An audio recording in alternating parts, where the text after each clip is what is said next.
Anyway, nggak semua anak di dunia ini tuh yang beruntung memiliki orang tua yang baik. Ada sebagian dari kita yang punya orang tua toksik juga. Mungkin sebenarnya isu tentang toxic parents itu udah dari lama ya dirasakan. Tapi baru sekarang-sekarang ini sih banyak yang berani untuk speak up. Mungkin karena untuk zaman sekarang kan udah banyak tuh yang melek tentang mental health. Kayak udah hal yang biasa untuk membahas masalah something-something yang berbau toxic gitu. Dan juga sejak adanya medsos, itu banyak orang sih yang gak segan untuk speak up tentang masalah hidupnya. Ya salah satunya juga tentang toxic parent ini. Toxic parents itu macamnya ada beragam ya. Ada orang tua yang memaksakan kehendaknya dan mengatur penuh hidup anak-anaknya, entah itu dari segi pendidikan sampai jodoh. Mungkin orang tua macam ini merasa sebagai orang tua mereka tuh merasa lebih tahu banyak tentang kehidupan, sampai mereka tuh merasa apa yang mereka kehendaki itu adalah yang terbaik untuk anaknya. Sesimpel orang tua yang memilihkan di mana anaknya harus kuliah. Karena mereka merasa dengan anaknya berkuliah di jurusan tersebut, itu yang terbaik buat masa depan anaknya. Sebenarnya sih niatnya baik ya.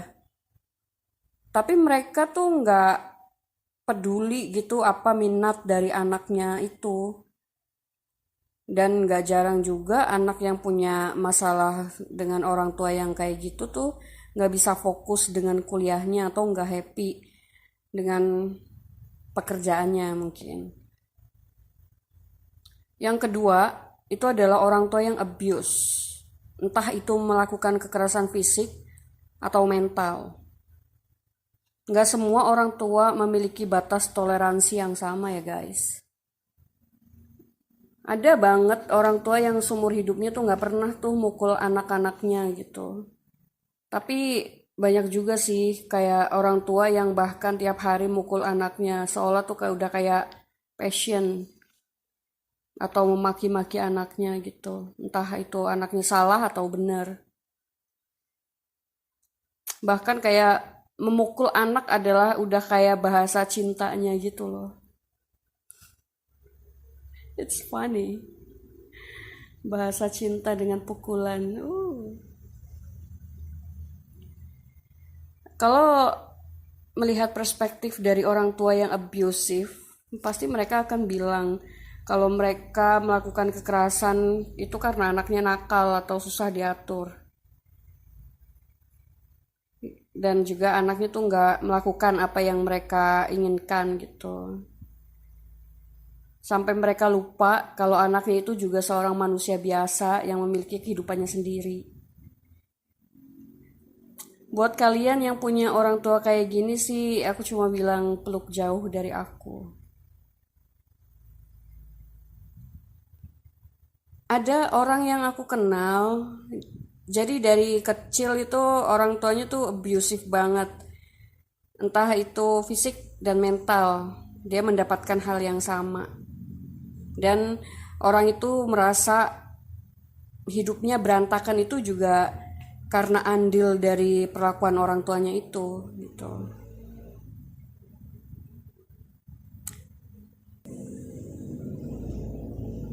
Kenapa sih perlakuan toxic parent itu sangat mempengaruhi kehidupan anak yang jadi korban itu?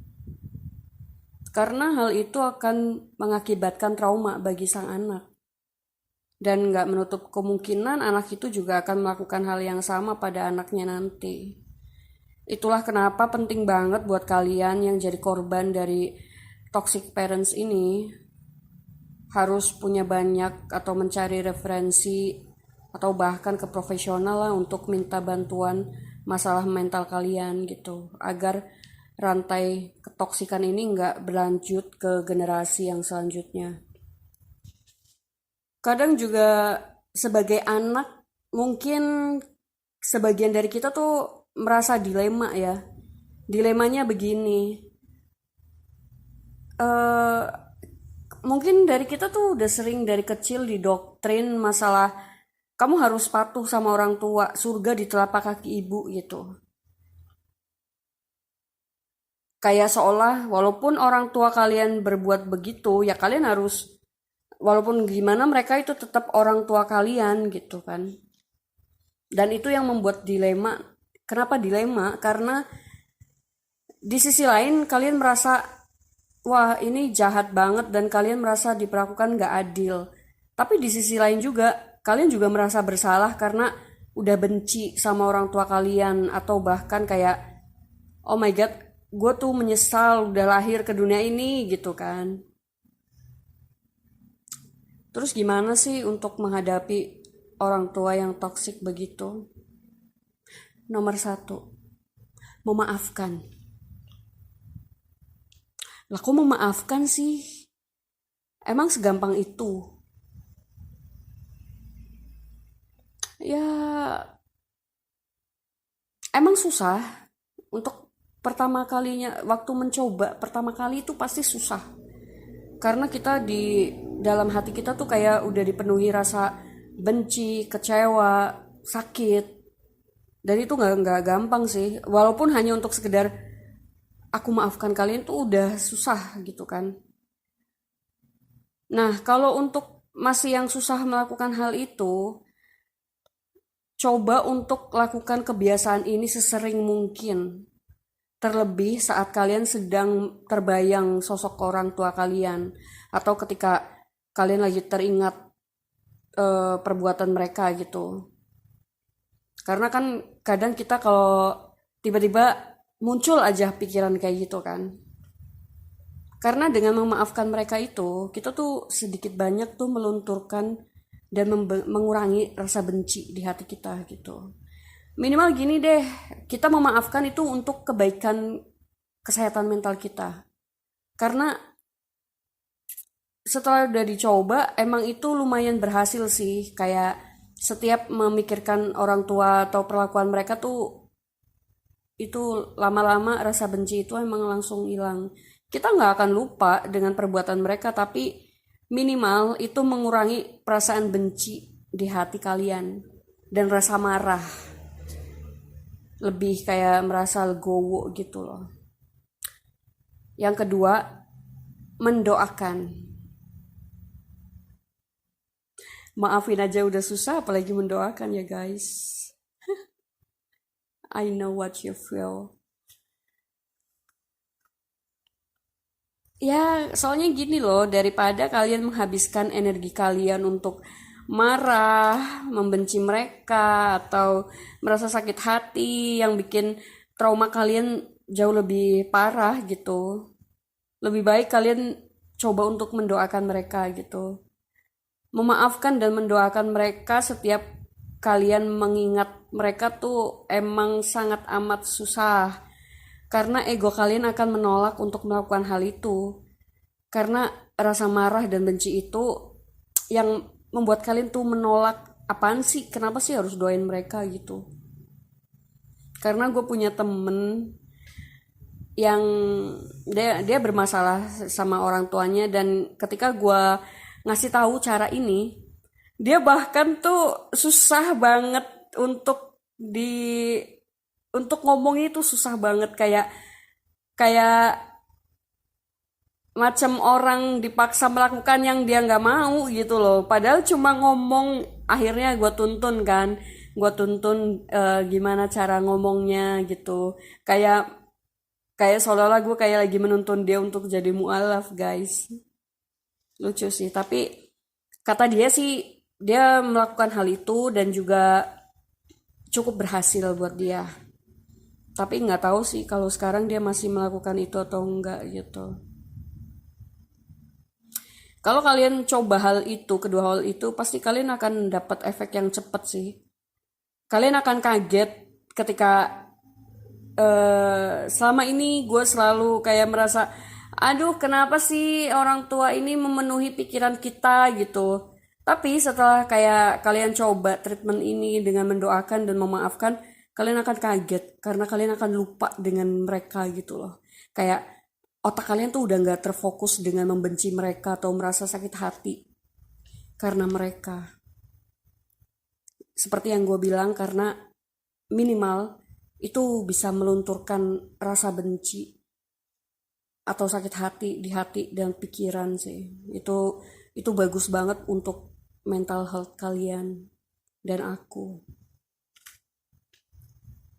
Ya walaupun sih emang dengan cara ini sih nggak menyelesaikan masalah ya, orang tua kalian juga tetap toksik, tapi ya minimal ini akan bagus banget buat kesehatan mental kalian. Pokoknya gini deh, nggak kalian harus lebih mementingkan kesehatan mental kalian gitu loh. Nggak usah mikirin omongan orang atau terlalu ngikutin ego kalian gitu. Terus yang ketiga, berdamai. Kalau kalian cukup berani untuk speak up, itu jauh lebih baik. Dengan kalian ngomong sama ortu kalian, seenggaknya tuh orang tua kalian tuh jadi tahu apa yang kalian pikirkan dan rasakan gitu. Tapi ya dengan resiko belum tentu orang tua kalian bisa terima. Jadi ya sebelum speak up kalian harus cari timing yang pas dan siap dengan segala resikonya gitu. Karena kalian tahu gak sih kayak ada quotes dari Adriano Colby yang bilang lebih gampang nungguin orang tua meninggal daripada orang tua berubah gitu. Dan itu bener guys, gak bakalan. Karena bagi orang tua mereka adalah produk terbaik pada zamannya gitu, untuk zaman mereka. Jadi ya mereka akan selalu merasa ya gue orang tua yang baik untuk anak-anak gue gitu. Yang nomor 4, menghindar. Kalau cara di atas nggak berhasil gitu, ya langkah terakhirnya ya kalian bisa menghindar. Tapi ini cuma untuk ini berlaku untuk anak yang udah nggak tinggal sama orang tuanya ya. Kalau kalian masih tinggal dan dinafkahi sama orang tua, ya mau nggak mau kalian harus bersabar dan juga terima dengan perlakuan mereka sampai kalian bisa keluar dari rumah itu dan bisa hidup mandiri gitu. Bukannya aku ngajarin buat kalian untuk jadi durhaka atau kabur dari rumah ya, enggak. Tapi kan itu untuk kebaikan bersama. Kalau kalian masih tinggal sama orang tua di rumah orang tua, ya kalian tuh harus ngikutin peraturan mereka mau nggak mau gitu kan. Apalagi kalian masih dinafkahi sama mereka.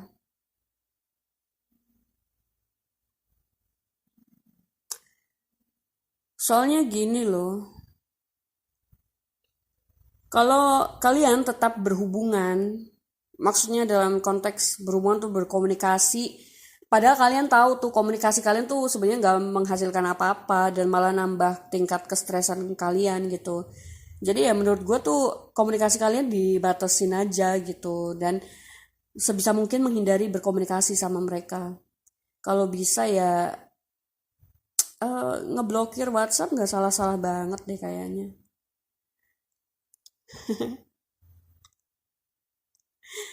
Dan buat kalian yang udah keluar dari rumah dan karena udah kerja atau kos, itu lebih gampang dilakukan sih untuk menghindar gitu. Bilang aja kalau ya sibuk mah pah gitu, jadi nggak bisa ngobrol banyak gitu.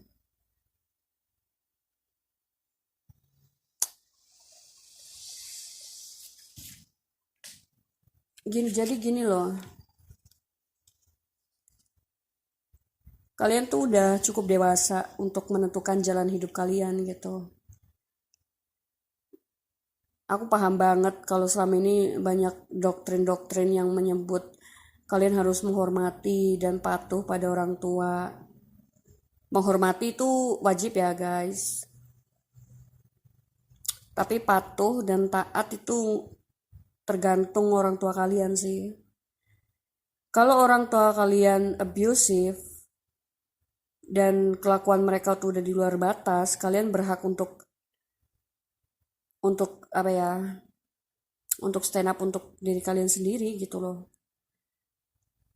Dan seringnya orang tua itu akan mengeluarkan kartu as dengan bilang kita tuh anak durhaka dan udah dosa. Kalian tuh harus yakin ya, di agama manapun itu nggak ada diajarkan orang tua untuk kasar sama anaknya atau menzolimi anaknya. Jadi kalau kalian merasa jadi korban kekejaman orang tua, ya jangan takut untuk dibilang durhaka gitu. Quote-quote tentang anak yang harus patuh pada orang tua itu hanya berlaku untuk orang tua yang baik juga pada anaknya gitu loh. Itu hanya berlaku untuk orang yang punya orang tua yang memperlakukan anak sebagaimana mestinya gitu. Jadi kalau selama kalian merasa kalian sudah melakukan yang terbaik sebagai manusia, bahkan sebagai anak, ya kalian nggak usah takut dibilang durhaka gitu. Karena orang tua juga bisa durhaka juga kan. Kenapa mereka sampai mengeluarkan kartu as dengan bilang kalian durhaka itu? Karena mereka itu udah kehilangan cara untuk mengontrol kalian gitu. Jadilah mereka memanipulasi dengan bilang kalian durhaka. Emang benar sih orang tua sudah membiayai hidup kita, melahirkan kita dan membesarkan hidup kita. Tapi kan nggak berarti mereka bisa mengatur penuh hidup kita ya, hingga melupakan hak-hak kita sebagai manusia gitu. Seolah kayak anak dijadikan investasi jangka panjang, anak dijadikan samsak buat latihan tinju, anak dijadikan pemuas ego mereka, pemuas ego dalam mengejar ambisi mereka yang tidak tercapai. Toh bukan kita yang minta dilahirkan kan. Jadi bukannya nggak adil kalau kita dilahirkan hanya untuk di abuse.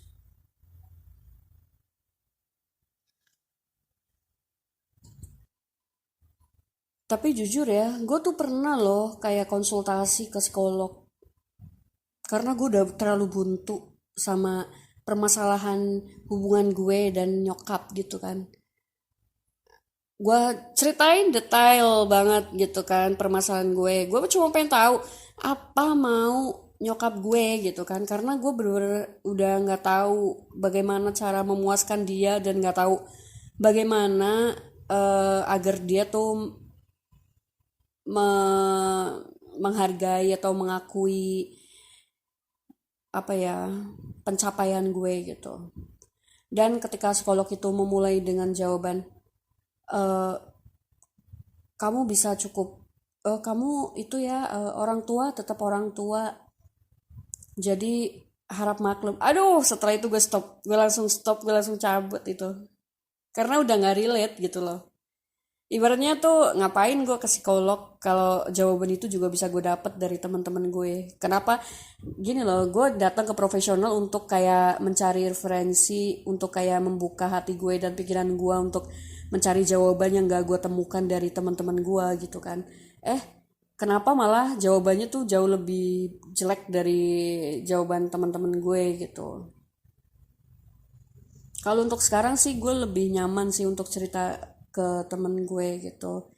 Masalah ketika kalau gue lagi kumat nih permasalahan gue tuh, gue selalu langsung WhatsApp dia sih untuk tahu, untuk membenarkan kalau gue anak yang baik kan, gue anak yang baik kan. Karena sampai sekarang pun gue masih diliputi dilema itu gitu loh, antara ya kadang gue kesel, kadang gue merasa bersalah, dan gue masih dimanipulatif gitu loh, dimanipulasi gitu. Oke, segitu aja kali ya. eh Semoga sih untuk kalian yang lagi ada permasalahan dengan toxic parent ini ya kuat-kuatin lah mental kalian gitu. Pokoknya eh, cari banyak cari lebih banyak ngobrol sih sama orang gitu yang relate tapi ya sama kalian gitu. Oke, thank you, bye.